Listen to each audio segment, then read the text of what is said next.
Повечето хора след раздяла не губят просто човек. Те губят посоката си. И това не е само липсата на човека. Болката идва по-скоро от това, че изведнъж всичките ти планове за бъдещето, всичките ти навици, всички мечти, които си имал с дадения човек, които сте имали заедно, просто изчезват. И тогава губиш посоката си. Не знаеш на къде да поемеш. И в момента си точно там. Малко така леко изгубен. Сега ще дам един пример. Качваш се в колата си. Отиваш на място, което никога не си ходил, на непознато място за теб. Поради тази причина, вероятно си пускаш Google Maps, нали така не знаеш пътя. Караш, караш, караш, в един момент забравяш да погледнеш картата и ти изтърваш завоя. Просто го изтърваш. И какво се случва тогава? Google Maps не ти казва няма как да стигнеш вече, мой човек. Това е края. Google Maps ти казва преизчисляваме ти маршрута. Да, накрая пак ще сме на същото място. Спокойно. Може да закъснеем с 2-3 минутки, може да закъснеем с малко повече, но накрая пак ще сме на същото място. И ти в момента си в нещо подобно. Ти не си спрял, ти си в преизчисляване на маршрута. И най-голямата грешка, която можеш да направиш, е да повярваш на мислите си, защото точно сега те ти казват, че ти си един изгубен пич, който никога няма да намери пътя, който никога няма да види светлината в тунела. И ако обръщаш прекалено много внимание на тия мисли, ти ги захранваш и те стават по-силни и по-силни и по-силни. Защото те се захранват точно от това. Колкото повече внимание им обръщаш, толкова повече ги храниш, стават по-силни. Знаеш колко много падения те очакват в живота. Това не е края на света. Трябва да свикнеш с това нещо просто. Хората ще разочароват, че има такива... Света изобщо не е розов. За никой. Има една песен и богатите плачат. Наскоро гледах Железния алхимик за втори път. Като възрастен вече. Преди бях малко по-неосъзнат. И останаха ми супер много метафори, които вече мога ги приложа в реалния си живот. Никога тогава не го разбирах. Тия неща не са за деца, наистина не са за деца, казвам ви. Обаче има двама братя. Майка им умира. Те обаче не могат да преодолеят смъртта, не могат да забравят, не могат да приемат, че тя е мъртва. И правят нещо, което е забранено дори в техния свят. В света на алхимията правят опит за човешка трансмутация да я върнат обратно към живот. В техния свят има едно правило обаче.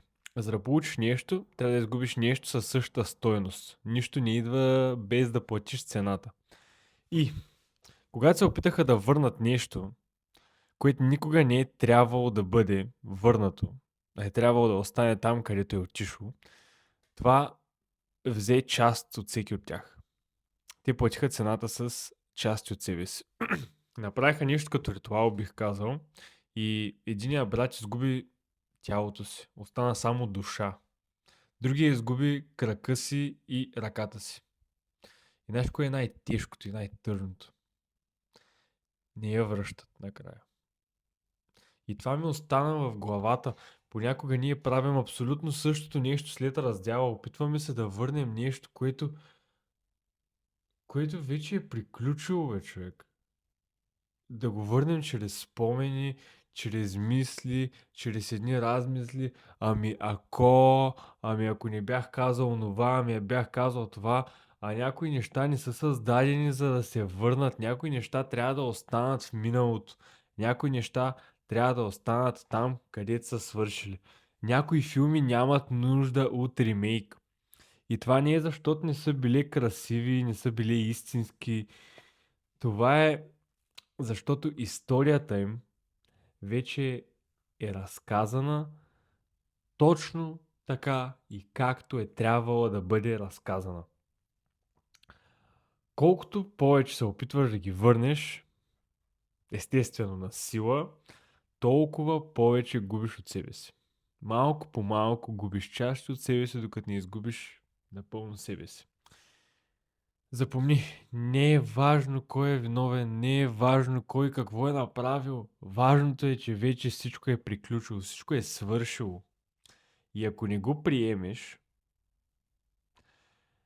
рискуваш да останеш в една война и една битка, която вече е приключила. Ти си единствения рицар там. Ти се защитаваш от меча, който ти носиш, разбираш, че сам се защитаваш от себе си.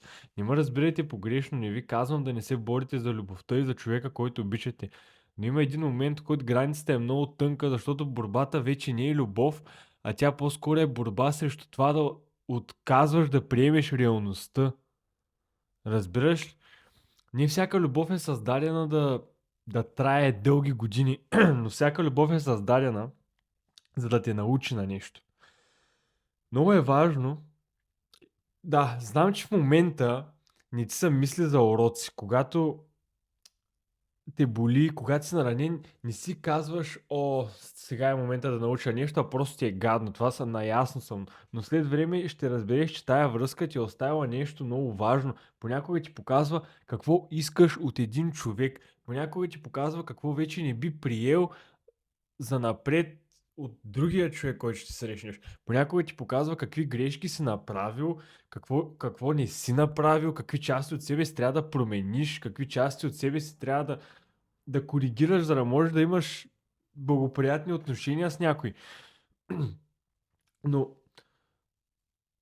трябва да разбереш, може да прекараш месеци в това да се връщаш към едни и същи разговори в главата си и да си задаваш едни и същи въпроси, на които знаеш отговора. Ами ако бях казал това, ако беше, ама не си. И просто един ден да можеш да осъзнаеш, че трябва да си кажеш добре.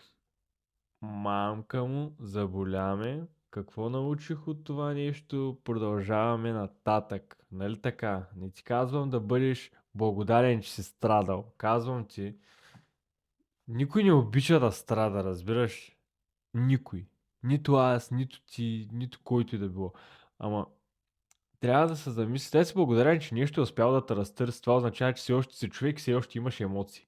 Показал ти, че трябва да пораснеш малко, да опознаеш себе си повече, защото след всичко това, ако останеш същия човек, който си бил, тогава какъв е бил изобщо смисъла на цялото нещо?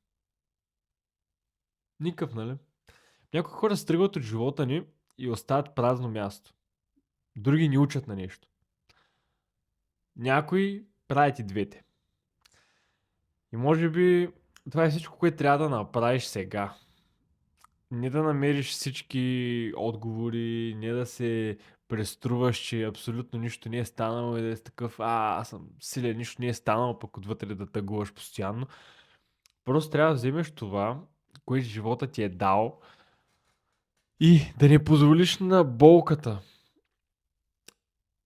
да те превземе. Трябва да просто да го оставиш там назад в историята. Защото хората идват и се тръгват. Повярвай ми, хората идват и се тръгват. Всеки ден хората идват и се тръгват. Както отиваш на работа, откакто си започнал, до както си свършил, си виждал хиляди колеги да напускат, хиляди колеги да идват и всичко се върти. Днеска срещаш онзи, утре срещаш този, той вече не ти е в живота, после он ти идва в живота, хората тръгват и си отиват. Но си със себе си цял живот. Цял живот си с този тук. Не трябва да си позволяваш да изгубиш този тук в опитите да задържиш някой друг.